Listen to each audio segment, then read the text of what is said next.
The Pop-Tart is, in its own small way, a mirror of our linguistic age. It shows how easily meaning bends to align with popular consumption, how convenience dictates definition. We've grown accustomed to thinking of words as the packaging rather than the content, as labels to sell rather than signs to signify. But every time a definition shifts to suit our appetite, the world becomes a little less real. Language no longer names what is, it names what we prefer. If we can so casually double the meaning of one serving without blinking, how many other words have changed while keeping their same friendly shape? How many truths have been reportioned to fit modern taste? For nearly 2 millennia, Christianity has had a remarkably simple test for orthodoxy. It isn't cultural, denominational, or even geographic, it's confessional. From the earliest centuries, to call oneself a Christian meant to stand within the boundaries of the Apostles' Creed and the Nicene Creed, to both speak those words and mean what the Church has always meant by them. These creeds weren't innovations, they were clarifications, concise distillations of the faith handed down from the Apostles, formed in the fires of heresy and hammered into permanence by consensus. They drew a clear circle around what Christianity is, and by implication, what is not. They are, so to speak, the common grammar of the faith. One phrase in particular has always stood at the heart of the confession. I believe in one, holy, Catholic, and apostolic church. For the early Christians, Catholic didn't only mean vague universality. It meant the visible, sacramental communion that spanned the world under the authority of the bishops in union with the apostolic faith. The word katholikos in Greek means according to the whole, which implied wholeness, unity, and universality, but not abstraction. It was universal because it was united. One faith, one altar, one baptism, one Lord. The Fathers also used Catholic to mean according to the whole, as in spread throughout the world and holding the whole faith, and this very universality presupposes a visible communion under bishops, not an invisible, abstract idea. When Ignatius of Antioch, writing in the 1st century, used the words Catholic Church, he meant something concrete, not abstract. The gathered body of believers under their bishop, forming part of the universal communion of the Church. It was not an invisible network of like-minded individuals, but a visible, breathing reality.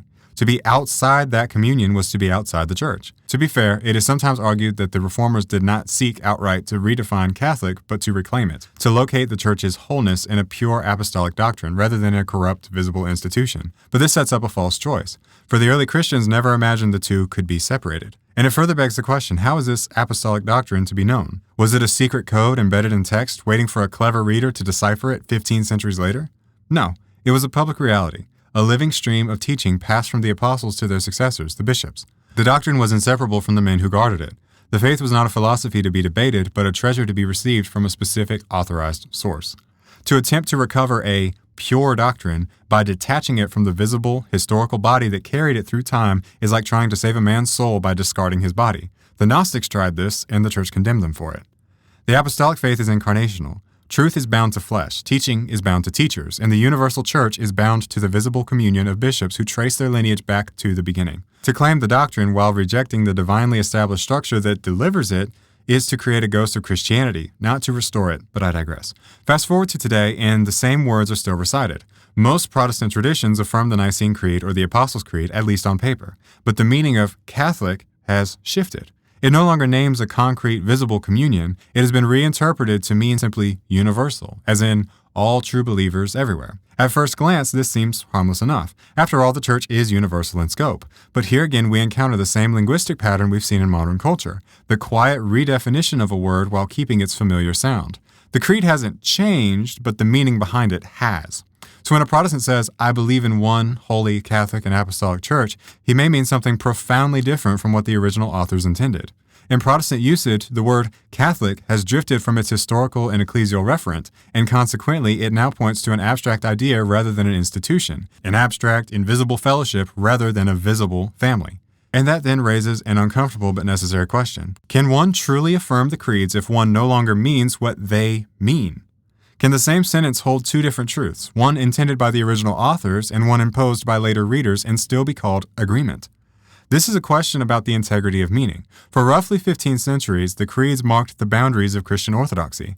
They weren't slogans, they were standards that carried real weight. If the words that defined that standard are now redefined to fit a modern reader's desired paradigm, what becomes of the standard itself? If the litmus test of Christian orthodoxy has always been an adherence to the creeds, and if the meaning of those creeds has shifted in Protestant usage to fit new theological frameworks, then the deeper question emerges. If the same words no longer mean the same things, can we still claim to be speaking of the same faith? The danger of changing meanings is not only theoretical, it's historical, pastoral, and deeply human.